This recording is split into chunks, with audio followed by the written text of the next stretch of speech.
18h40, on se retrouve en direct dans Punchline sur CNews et sur Europe 1 avec Catherine qui est là, Louis de Ragnel et Henri Guénaud, notre invité. Bonsoir Henri Guénaud. Bonsoir. Ancien conseiller de Nicolas Sarkozy. Vous publiez ce livre à la 7e fois, Les murailles tombèrent aux éditions du Rocher. Encore une fois, un titre absolument prophétique, vu l'actualité qui n'a cessé de se développer depuis que vous avez sorti ce livre. Oui, elle tombe. Oui. Les murailles tombent. Ah, oui. Vous nous direz juste quand on est à la 7e, parce qu'on a le sentiment que toutes les digues sont franchies, Oui. que nous sommes quasiment en train de rentrer en guerre avec la Russie. C'est votre sentiment aussi ou pas, Henri Guénaud ? Mon sentiment, c'est qu'on joue avec le feu. Mon sentiment, c'est qu'il y a une espèce de désinvolture absolument invraisemblable et angoissante sur ce sujet. Enfin, on joue avec la guerre. On n'en est pas encore à jouer à la guerre, mais ça pourrait bien venir. Ce ne sont pas des choses avec lesquelles on joue. Alors on joue pour instrumentaliser, on joue par aveuglement, par hubris, enfin, pour l'orgueil démesuré, mais on joue avec quelque chose qui est terrible. Quand vous dites on joue, c'est le président Macron, soyons clairs. Oui, il n'y a pas que lui. Il m'arrive souvent d'être invité sur des plateaux de télévision, je me rends compte qu'il n'y a pas que lui. Il y a des gens d'habitude très intelligents. On joue dans l'hémicycle, on joue à la télévision, à la radio. Il y a quelque chose qui ne va pas. On dirait qu'on traite d'un sujet anecdotique, d'un sujet mineur dont on peut s'emparer et faire ce qu'on veut, mais il y a des gens qui meurent tous les jours. C'est la vie et la mort des peuples qui est en jeu. En plus on joue sous fond d'armes nucléaires. On n'a pas le droit de faire ça. On va juste écouter Gabriel Attal qui s'est exprimé il y a quelques instants dans l'hémicycle. Puis la réponse de Marine Le Pen, parce qu'elle a bien compris que la volonté c'était de montrer qu'elle était dans le camp de Poutine. Je rappelle que le Rassemblement national a voté contre cet accord bilatéral d'aide à l'Ukraine. Écoutons d'abord Gabriel Attal et Marine Le Pen. Si l'Ukraine perd, nous perdons nous aussi. Nous ne laisserons pas la Russie gagner. La France ne peut s'effacer devant ses responsabilités. Alors,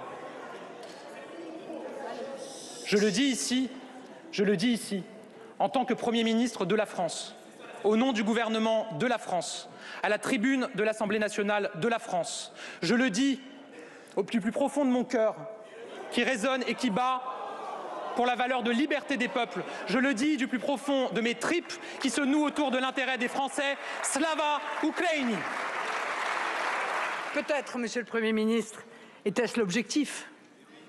Vous parez du lin blanc du camp du bien et rejetez l'ensemble des oppositions et donc des millions de Français qu'elles représentent dans le camp du mal, dans un choix indigne que vous semblez vouloir imposer.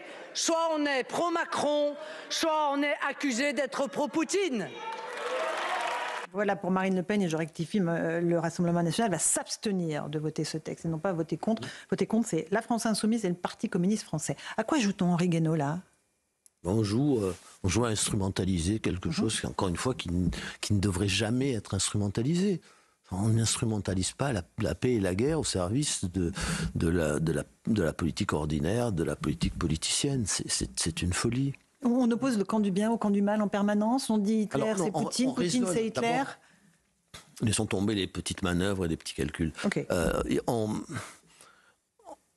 On est en face d'une défaillance intellectuelle et morale terrible. D'ailleurs, aucune crise du genre de celle que nous affrontons dans nos sociétés occidentales et dans le monde aujourd'hui n'a d'autre origine que la défaillance intellectuelle et morale. Et si on ne part pas de là pour penser ces crises et pour essayer d'y répondre, tout est vain. Voilà. C'est un peu ce qui se passe. On raisonne de façon tout à fait manichéenne. Il y a le camp du bien et le camp du mal. Comme si la vie, c'était ça. Comme si la politique, elle se situait dans un camp ou dans l'autre. Mais non, la vie, ça n'est pas ça. La condition humaine, ça n'est pas ça. La condition humaine, c'est le tragique qui se trouve entre les deux, dans cette zone où le bien et le mal se mélangent et se confondent, et où on est confronté au déchirement de sa conscience. Voilà. On est en train de fabriquer une politique sans conscience. La politique sans conscience, c'est celle qu'on pourrait appeler la politique de la bonne conscience. Vous savez, voilà, je suis dans le camp du bien, je peux tout me permettre, je peux jouer avec n'importe quoi, puisque j'ai raison, puisque je suis le bien. Le bien peut tout se permettre. Voilà, simplement, on a oublié que faire la guerre par procuration et faire tuer des gens, c'est pas le bien. Faire la guerre tout court avec une puissance nucléaire, c'est pas le bien. Tout ça a des conséquences, et des conséquences sur des tas de vies, des centaines, des milliers, peut-être des millions de vies. On ne peut pas traiter ça de cette manière, mais non, on continue. Donc, moi, je suis le bien, l'autre est le mal. L'autre en face dit qu'il est le bien et que vous êtes le mal. Et, donc c'est sans fin. Et ça nous mène... Tout ça, c'est que tout le monde s'entretue. Voilà, c'est ça, c'est le désastre. C'est ce que... Oui, c'est un désastre, mais c'est le moment où le désastre intellectuel et moral débouche sur le désastre tout court, et débouche sur le massacre, sur des planètes où les uns et les autres passent leur temps à s'entretuer. Enfin, c'est pas... Catherine Ney veut vous poser une question. Oui, mais enfin, il y a quand même le camp du bien, le camp du mal. Il y a quand même un pays qui a été envahi et qui subit une guerre depuis plusieurs années. Bon. Alors, 2 ans. Alors, on peut reprendre toute l'histoire, qu'il y a eu des accords de Minsk qui n'ont pas été respectés, enfin tout ça. Bon, mais aujourd'hui, le fait est que l'agresseur, c'est la Russie. Bon, les Européens se sont tous réunis sous l'égide du président Macron à l'Élysée l'autre jour. Ils sont tous d'accord pour condamner et pour dire qu'il ne faut pas que la Russie gagne. Mais si la Russie gagne, il n'a pas dit ça. Ne peut pas gagner, la Russie ne peut pas gagner. Bon, en tous les cas, ne peut. Bon, mais en tous les cas, Zelensky ne peut peut pas perdre. Mais quelle est la solution? Alors, Henri Guénaud, Emmanuel Macron n'a pas dit que ça. Moi, je ne peux pas poser le problème de cette façon. Nous ne sommes pas les redresseurs de tort de l'humanité. Oui, il y a un pays qui en a envahi un autre. Alors, on peut refaire l'histoire. Évidemment, ça ne nous sert pas à grand-chose, sauf peut-être quand même à penser que justement, nous ne sommes pas le camp du bien, parce que nous aussi, nous avons participé à cette situation. Il faut dire, tous les spécialistes de géopolitique américains, tous ceux qui étaient les plus anti-soviétiques, anti-russes, Brzezinski, Kissinger, Kennan, tous ont prévenu pendant des années qu'amener l'OTAN aux portes de la Russie conduirait à une catastrophe. Bon, donc nous le savions tous, nous l'avons fait quand même. En tout cas, le parti de la guerre l'a fait. Voilà. Au bout, il y avait la guerre, il y a la guerre. Très bien. L'agresseur, il est parfaitement identifié. C'est aussi la conséquence de la guerre, qu'aujourd'hui, il y ait plus de pays qui soient entrés dans l'OTAN. Ça aussi, Poutine ne l'avait pas prévu, ça. Non, mais que ce qu'a fait Poutine était sans doute irréfléchi, qu'il soit coupable d'avoir envahi son voisin. Très bien, ça ne change pas les données du problème. Les données du problème, c'est est-ce que oui ou non nous voulons faire la guerre à la Russie? Est-ce que oui ou non nous voulons jeter la Russie dans les bras de la Chine? Est-ce que oui ou non nous sommes prêts à envoyer nos enfants se battre en Ukraine? C'est ça le problème. Moi, j'ai entendu le Premier ministre tout à l'heure nous expliquer que le régime de Poutine était épouvantable. Dont acte, mais vous regardez la planète, des régimes épouvantables, il y en a partout. Le but de la politique, c'est pas la croisade, c'est pas d'aller changer tous les régimes qui sont épouvantables sur la planète. Sinon, encore une fois, on va passer notre temps à nous entretenir. On est en croisade, vous pensez, aujourd'hui? Il y a un esprit de croisade qui règne, d'ailleurs. C'est dans les mots, dans les attitudes. Bon, alors moi, je serais ukrainien, je ferais comme les Ukrainiens. Je serais président de l'Ukraine, je ferais comme M. Zelensky. Mais comme l'avait dit un observateur américain au début de la guerre, pourtant assez fréquemment du côté des croisades américaines, il avait dit c'est sûr, si j'étais M. Zelensky, je ferais comme eux, comme les Ukrainiens. Mais je ne suis pas ukrainien, je suis américain. Eh bien moi, je suis français. Bon, donc il y a quand même une réflexion pour ceux qui nous gouvernent à avoir sur où sont les intérêts vitaux de la France, quelle est la vocation de la France sur la scène du monde. La vocation de la France sur la scène du monde, c'est d'essayer partout où c'est possible de trouver un chemin pour la paix. C'est pas parce qu'on a par la voie diplomatique. Voilà, vous savez, c'est les relations entre les peuples comme entre les hommes, elles se décomposent en 3 phases. La première, c'est le droit pour résoudre les conflits. Ça marche pas. Pour que ça marche, il faut déjà que tout le monde soit d'accord sur la légitimité de ce droit. Ce qui n'est pas le cas. Le droit international qu'on brandit, j'ai dit un jour comme les Saint-Sacrements, c'est bien, mais une bonne partie du monde ne croit pas à la légitimité de ce droit. Et nous-mêmes, nous n'y croyons que quand ça nous arrange. On pourrait refaire la liste des cas où nous l'avons violé délibérément depuis quelques décennies. Bon, et le monde entier le sait. Voilà, c'est bien le problème. Quand le droit ne marche pas, il il y a la diplomatie et la politique. C'est-à-dire que là, on négocie, on marchande et on essaie de trouver, en tâtonnant, une solution. Alors c'est vrai aujourd'hui pour l'Ukraine, c'est vrai aussi pour Israël. Hein, eh ben oui, la solution, on a 2 États. On sait bien que c'est difficile, on ne sait pas comment y aller. Mais il y a une chose qui est certaine, c'est qu'il n'y a pas d'autre solution, pas d'autre issue. Sinon, la seule issue, c'est le massacre ou l'épuration ethnique. Donc, eh bien, il faut à tout prix négocier, à tout prix discuter, à tout prix réfléchir pour essayer quand même d'arriver à cette solution. Et en Ukraine, il faut faire tout ce que nous pouvons. C'est le rôle de la France, ça l'a toujours été, d'essayer de trouver une solution qui n'est pas évidente aujourd'hui, mais dans l'accord avec l'Ukraine, on ferme toutes les portes, puisqu'on dit les frontières de 91. Alors c'est le droit international. Le droit international, c'est la sacralisation des frontières internes de l'Union soviétique, alors stalinienne quand on est au Karabakh, par exemple, où le droit international est plus fort que le droit d'un peuple qui habite là depuis presque 3000 ans. Et en Ukraine, c'est les frontières que Khrouchtchev a redessinées pour avoir les voix des Ukrainiens au comité central du Parti communiste.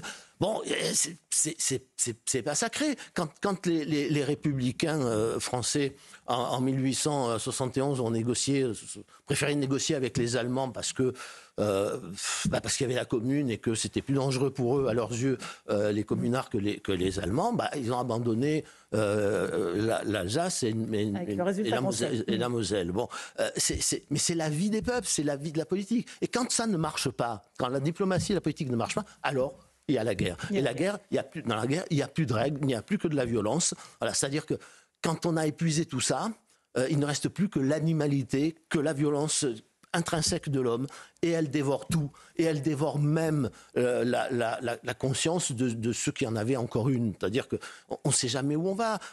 On peut commettre les pires crimes dans la guerre parce qu'on est aspiré par la violence de la guerre. J'y reviens toujours, mais... Churchill, au début de la guerre, dit on fait la guerre aux militaires et pas aux civils. Il finit la guerre en bombardant Dresde.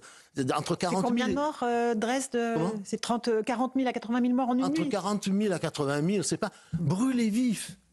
Brûlés vifs. Voilà, quand les Américains, avant même la bombe atomique, bombardent Tokyo, la dernière fois qu'ils bombardent Tokyo, c'est 100 000 morts. Bon, et puis ensuite, la bombe atomique. On fait dans la guerre des choses qu'on n'aurait jamais pensé faire. Voilà, jamais pensé faire. Et Truman ne fera pas la même chose quand il sera en Corée. Oui. En Corée, MacArthur va envoyer une bombe atomique sur la Chine et veut déclarer la guerre à la Chine. Truman s'y oppose et finit par limoger MacArthur. Ça, c'est la politique qui se donne des limites et qui sait que le massacre n'est pas la solution. Voilà. Alors, une question de Louis Dragnel. On voit bien ce que vous dites sur le choc des volontés, le poids de l'histoire, des références aussi au passé qui expliquent parfois des échecs, des erreurs de la part des dirigeants politiques. Mais aujourd'hui, il y a beaucoup de Français qui sont inquiets parce qu'ils ont entendu la semaine dernière des déclarations du président de la République qui parlait d'envoyer des troupes au sol. Aujourd'hui, Gabriel Attal explique qu'on est à un moment de bascule. Est-ce que pour vous, on est vraiment à un moment de bascule ou est-ce qu'on joue à se faire peur ? Mais, moment de bascule, pour qui ? Nous sommes à un moment de bascule parce que nous sommes en train de nourrir au moins la surenchère verbale, dont nous ne savons pas où elle nous mènera, parce que la surenchère dans les mots... Et donc, on n'est pas à un moment de bascule ? On est à un moment d'escalade de général. Le moment de bascule, c'est pas que les Russes avancent un peu plus ou un peu moins en Ukraine. Ça, c'est pas un moment de bascule. Ça, c'est le moment de la guerre.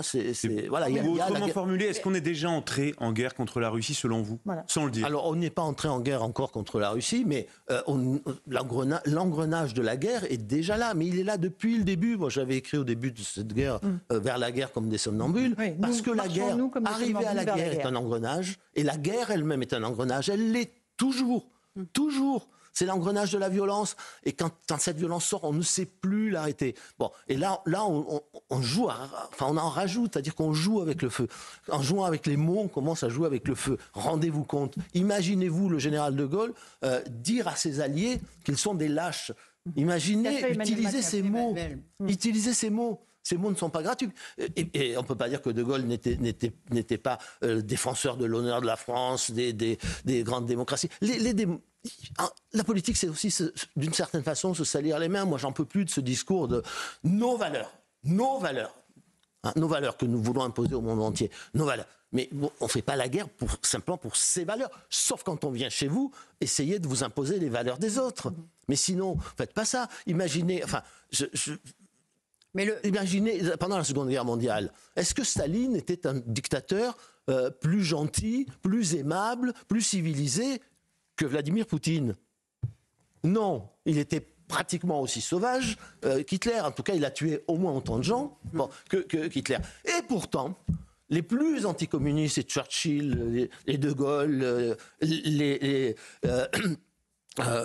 Roosevelt sont allés discuter et s'allier à Staline contre Hitler. Ce que vous dites, c'est qu'aujourd'hui, il y a beaucoup trop de morale et il n'y a pas assez de réalisme. Non, il n'y a pas de morale, en fait. Non, vous dites qu'il y a trop de moralisme. Trop de moralisme et pas il n'y a assez pas de morale. politique. La morale, c'est pas ça. La morale, c'est le cas de conscience. La morale, c'est accepter ce dilemme tragique. Est-ce que je dois m'allier avec Staline contre Hitler, ou est-ce que je refuse de discuter avec Staline parce que c'est un monstre? Donc on vit la perte de la défense des intérêts de notre pays. C'est le déchirement de la conscience, la morale en politique. C'est le cas de conscience et pas la bonne conscience. Voilà. Et on est en train de plonger dans la bonne conscience qui fait qu'on ne pense plus, on ne réfléchit plus. Alors, mais là, le moment de bascule, c'est aussi que les Européens ne peuvent plus compter sur les Américains pour mais bientôt ils pourront même plus compter sur eux-mêmes parce que le risque de tout ça est d'être lâché par les opinions qui sont des opinions fatiguées, déchirées.